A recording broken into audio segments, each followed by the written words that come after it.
Oh boy, Christmas really did come early this year. I mean, aside from the landslide victory that we obviously all saw, but I digress. Now, what exactly could I be referring to, you might be asking? Well, in order for me to discuss that, first we have to give you a little bit of a backstory for those who live under a rock. Over the past near decade, Donald Trump has been defamed and slandered by almost every single lamestream media source out there. Whether it's false accusations of him doing illegal things with money, or false accusations of him committing, let's just say, inappropriate assault. And because of all the turmoil this man and his family was put through because of these accusations alone, it was only a matter of time before he started eventually winning lawsuits. And wouldn't you know it, that is the subject of today's video, specifically with the anchor of ABC News, George Stephanopoulos. I think I pronounced that correctly, right? Stephanopoulos? It's like trying to pronounce supercalifragilistic...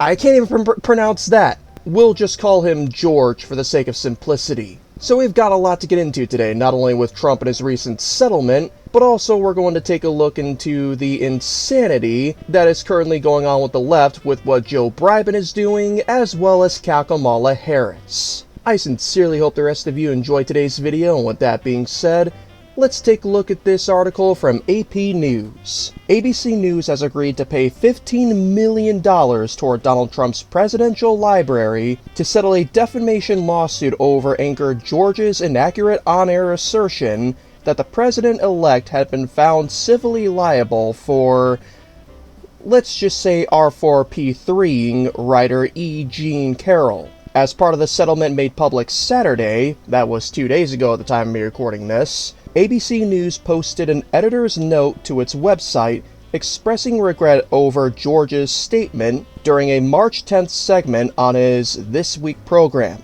The network will also pay $1 million in legal fees to the law firm of Trump's attorney, Alejandro Burrito. And yes, I am calling him Burrito intentionally, not as an insult, but as a term of endearment. Because anybody who's willing to help an innocent man is a friend of mine. That doesn't necessarily go for Donald Trump, that goes for anybody who's innocent. The settlement agreement describes ABC's presidential library payment as a charitable contribution, with the money earmarked for a nonprofit organization that is being established in connection with the yet-to-be-built library. Yeah, that is right, CSO fam. Donald Trump is planning to build something with this money. I cannot stress this enough, but the sheer girth of the balls on this man. Balls made of titanium. In my humble opinion, I think this is hilarious, and I only wish he could have succeeded in lawsuits against all the other lamestream media sources that also defamed him as much as ABC News did. We all know that they did their damnedest to slander this man and make him look like the bad guy. But I suppose at the end of the day, evil cannot triumph over good as long as there is some good in the world. So I guess it doesn't surprise me that much that Trump would be winning a lawsuit like this, at least a settlement for it anyway. And I really cannot wait to see what happens when more and more lawsuits are filed from this administration to these other lamestream media sources that defamed him. It was only a matter of time before things like this started happening. I mean, even recently, Time magazine, one of the most biased to the left media sources out there, recently labeled Trump as the person of the year. And I think you all know how some liberals and lefties reacted to that.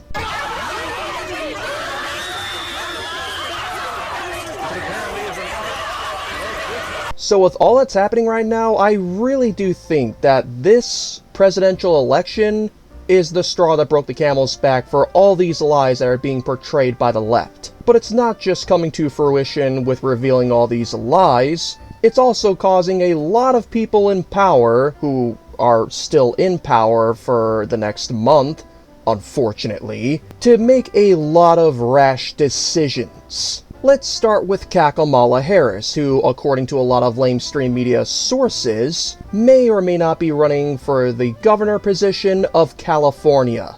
And considering how insanely blue that state is, it wouldn't surprise me in the slightest if she actually won. Like I said, if you live in California, you need to get the heck out. Or perhaps you like it there and you like the debauchery and sin in that state. Whatever suits your fancy. I happen to watch a prophet on YouTube known as Last Days, highly recommend his channel by the way, who once stated that California and pretty much all the West Coast is going to be decimated and sink into the ocean as if it were the movie 2012. And assuming he's correct on what he prophesies, it wouldn't surprise me in the slightest as to why that would be. Make no mistake, it would sadden me, but then again, same thing pretty much happened to Sodom and Gomorrah, so what have you.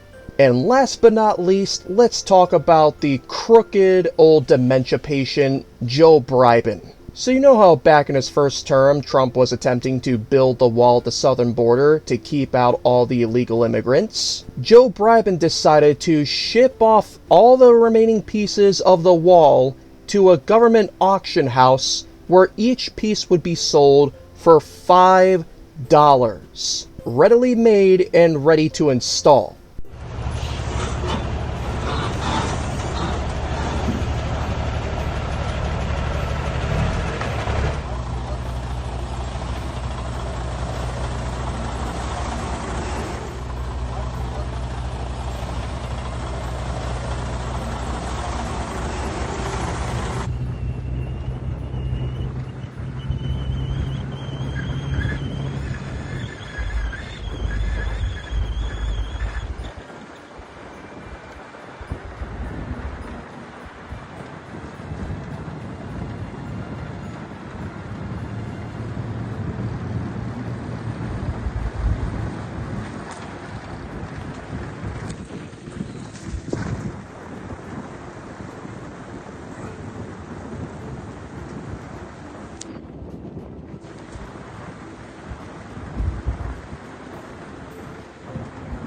These Democrats hate America so much that they are willing to screw up a genuine president's ability to save this country. So to those of you who watching who may or may not be Elon Musk, I sincerely hope Elon Musk watches this video, I have a request for all of you. I don't know if it's entirely possible, but if you can find a way, the call to action that I'm making is for all of us to band together to buy every single piece of these walls so we can donate them back to Trump. We the people need to do this in order to help with saving America. Or perhaps I don't know how well that works. Either way, please do let us know in the comments down below. And also share with us your opinions in the comments. We would love to see what you think about this. Stay tuned for more updates in this country and this world, and remember to keep observing from a common sense perspective.